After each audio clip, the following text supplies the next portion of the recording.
Okay. Looking back on last week, I thought we played a fairly complementary style of football. One of the things that I've been pleased with as a team is that we're creating takeaways. When we create takeaways on defense, we're turning around and turning those into scores, and I think that is really tremendous. That means that we can take advantage of the momentum that the takeaways give you as a defense. I think our players are continuing to focus on creating takeaways as a defense. I thought we took a huge step forward this past week. It showed up in some way. We were able to create 2 forced fumbles in the game, but we had what we call 13, really takeaway opportunities or takeaway attempts, where we got hands on the ball, whether it was a pass breakup, whether it was breaking on a potential interception that we just didn't come up with, or getting to the quarterback in the backfield and having an opportunity to create, sacks and sack cost fumbles. We had 4 forced fumbles in the game. Just the ball only bounced our way twice. You had twice, the ball went directly to one of their guys.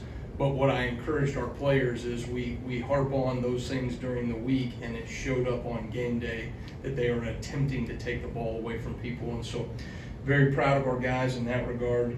I thought from a situational standpoint on third down, the numbers look like we were dominant. I didn't think we were as dominant as we were capable of.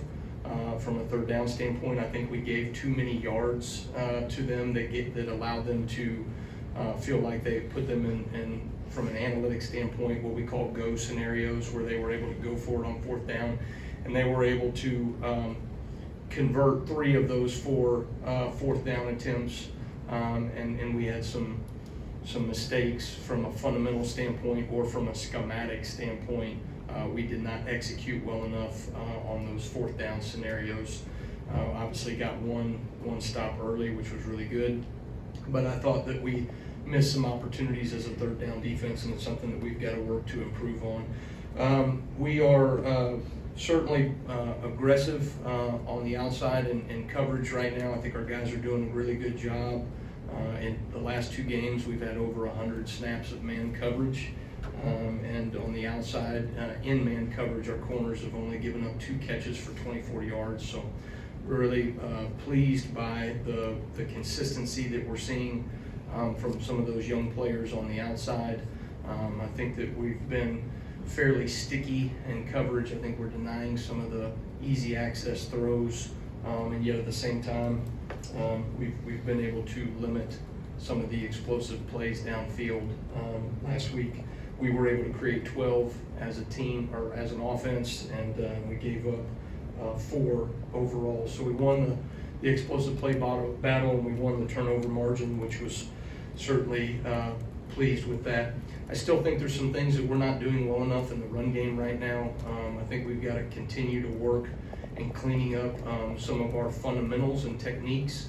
I also think schematically, when we call some of our pressures, we have not executed those things well enough up front. And so those are things that we've got to continue to work and preach. And this bye week is really critical to get some of those things honed in, because we need to continue to move in a direction to where we can be a dominant run-stopping defense. And I do not think we are there yet as a team. So plenty of work to do, a lot of things to correct, a lot of young guys' experiences that they will learn from as we carry into SEC play. So need to take advantage of this bye week. Thanks, Coach. Back right, Ryan. Coach, how do you lead into a bye week, and what's your approach to the players with SEC play around the corner? I think each bye week, right, can be self-serving in its own way, depending on what your team needs.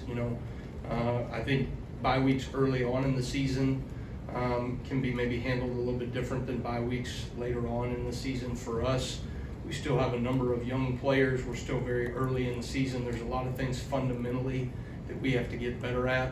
There's things from a schematic standpoint that we've got to become more consistent when some of our blitz techniques and blitz patterns, we've got to become more consistent in those things, so we'll get a ton of banked reps off of some of those things that we want to do. moving into SEC play. Fortunately for us, we have probably shown a small volume of defense over the first 3 weeks here, and that's a good thing. We carried a lot more defense going into each of those 3 games, and once we realized that we didn't have to show certain things, we chose not to do that. And so we'll get a ton of great reps at some of those things schematically that we need to make sure we get extra reps as we move into SEC play as well. But for us, there's a little bit of, you want to get a jump on your next opponent from a schematic standpoint, from a coaching standpoint. We'll get some of those things prepared. But also, if there are things that we are going to see in the next few weeks that we do not see in practice or we have not seen yet this season, we may use a walkthrough or a scout team period to probably get a jump on some of those things as well, based off of schematics that we're going to see from our opponents maybe the next 3 to 4 weeks. So, there's a number of different layers to how you handle a bye week and what you need to get done. Let's jump to the left side with Chase. Malachi Moore told us last week that you've been known to show the players some NFL clips just to show them how the certain things are done at the highest level, even some retired players apparently. Yeah. The question is, who are the couple of your favorite NFL players to put up on the screen? Well, I don't know if I would say any one specific player. What we try to do is we give examples of great execution. We are very much an NFL-driven system from a schematic standpoint. You look at the top, really 3 coverages in the NFL in 2023, and you look at what we're doing primarily, those things match up. And so there's a lot of us being able to say same as, right? When Fred Warner for the 49ers, right, plays this zone coverage, this is what it looks like, and this is how we do it. And so we try to show those guys, great examples of, be it fundamentals or schematics, or what we call Bama fundamentals, which, for us is effort and finish, hard shoulder tackling, violent hands, and creating takeaways. And so I will give them examples of Bama fundamentals through the NFL, week in and week out, and we'll show them great examples of wherever we find it, whether it be in college or, the NFL, or if I need to pull out some of my old tapes, you know what I mean, just show them how it's really supposed to look. I can do that too. I haven't done that yet though. Stay on the left side, Tony.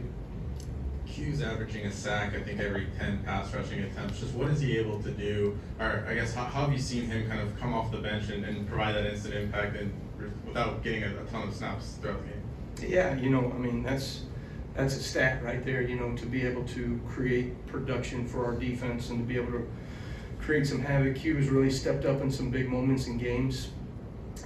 I think people that can take the ball away from a defensive standpoint, if you look at anybody in major college football, you look at anybody in the NFL. We had Vance Joseph came in and spoke to in our coaching clinic back in the springtime when we brought him in and talked to him.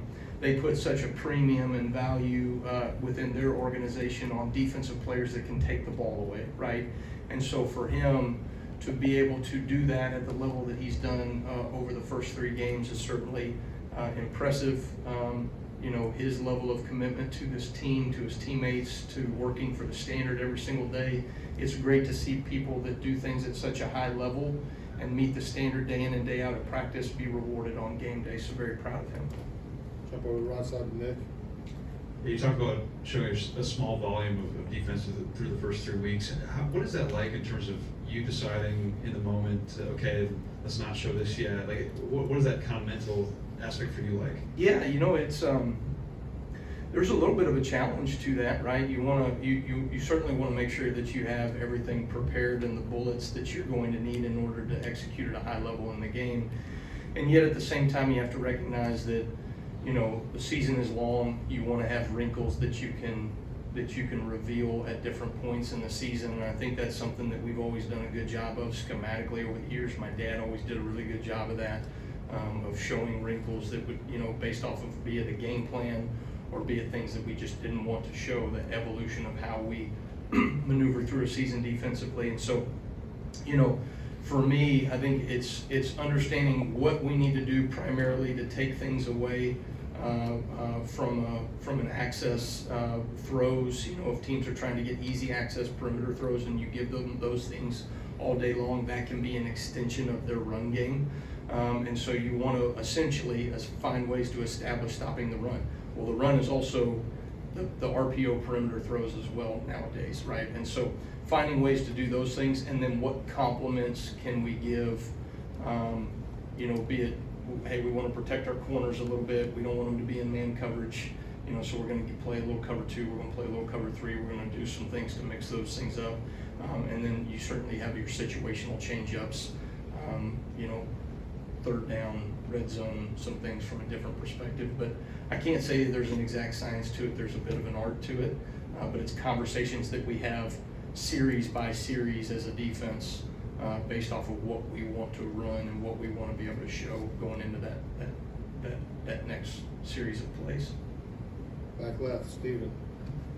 You highlight him in fall camp, Coach, but against Wisconsin, what excited you the most about seeing LT Overton just take over that game up front? Yeah, I think when you go back and you watch the tape, it's impressive to see how dominant LT was in that game. He continues to show up. He's a tremendous on-body rusher, as I've talked about, first and second down transition pass rush. Does a really great job in that regard. Very physical at the point of attack. There was a play where they tried to run a power concept when they were kind of backed up in their territory, and they ran power at him, and he really was dominating on 2 different blocks. He at the point of attack off of a tight end, and then somebody coming back across to be able to kick him out, and he kind of knocks that guy out too, and then makes the play in the backfield. So he just continues to show up from a level of physicality. He plays with a tremendous high motor, and he is very efficient and effective in terms of what we're doing schematically right now. So very pleased with LT, and excited to see what he will continue to grow and produce in our defense. Emily Grace, middle of the room there. Coach, last week you spoke about the lack of turnovers and takeaways you were disappointed in. This week there was an uptick in that. What do you think clicked between last week and this week to allow for that success? Well, I think good coaches get what they emphasize in practice, and if you have your player's ear, if you're able to communicate in a way that they can grasp and latch on to what you're saying, those things should show up in practice, and then those practice habits show up on game day. And I think our players did a really tremendous job. It's something that the players needed to understand. It was not acceptable, right, to not create takeaways, to not get the ball out. That's who we are as a defense. It's what we preach. It's one of our Bama fundamentals. It's an identity of who we are as a swarm D. And so I thought they did a really tremendous job of taking ownership of that. And then, one of the jobs of a coach is you cast vision for your players, but then your players have to accept, some portion of that vision, and then you reinforce it day in and day out with relentless detail until they can actualize the vision for themselves. And what is happening on our team right now is you're seeing some of our older leaders that are helping these younger players actualize the vision by holding them accountable to those details, and then it's showing up in games. And so very, very pleased with a step in the right direction in terms of attempting to take the ball off of people. We got time for 2 more questions. We'll start with Colin on the far left.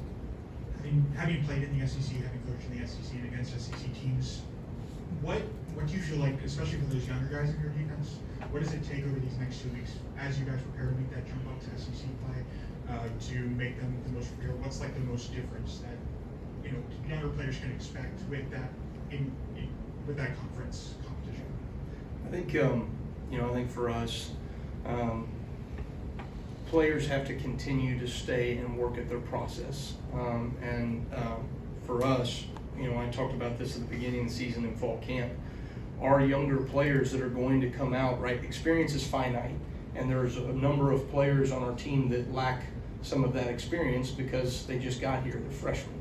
And so to take some of the experiences that they've had from Western Kentucky or South Florida or Wisconsin and apply that right to some of the things that they're going to see in the SEC is certainly critical, that they fix the mistakes of the past and that they can sustain that correction throughout the season, because whatever you put on tape, teams are going to schematically and from a talent perspective, find ways, matching up personnel to be able to expose those things that you put on tape. And so we've got to do a great job of being mindful of the things that we did not do well enough as older players, as younger players, and then be very focused throughout this bye week, and then each week make sure that we continue to remind our players and show them the things that have hurt us so that they don't hurt us again. And that's something that, you know, I spend a lot of time during the week of preparation on what we call self-scouting, right? Where we scout ourselves, our own look, what hurt us, what did we get hit on, what are teams going to be able to see so that I can anticipate how I'm going to be attacked, you know, from one week opponent to another week opponent. And that's varying and differing in the SEC from one week to another, but that's part of what, you know, a coordinator does, right? Is you find ways to anticipate based off of your self-scout and who they are as an offense to protect your players so that they can go execute at a high level, and we certainly got to do that. We'll wrap up with Alex right here. Hate to end on a redundant note, but on LT Overton, Coach DeBoer really stressed how well he fits within the system. Yeah. I'm wondering if you could speak to that, and is there sort of an NFL comparison in terms of traits that you look for in that position specifically?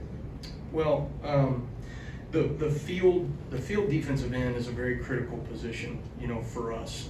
When you play a 3-4 nickel 4-2-5 scheme, you know, you really runs to the field. It's important that you have somebody that is a presence, right, when they want to build a 3-man surface, meaning that they want to have a tight end blocking scheme to the field side, being able to, you know, really dominate those one-on-one matchups on a tight end to make it hard to run in that C-B gap area to the field as well.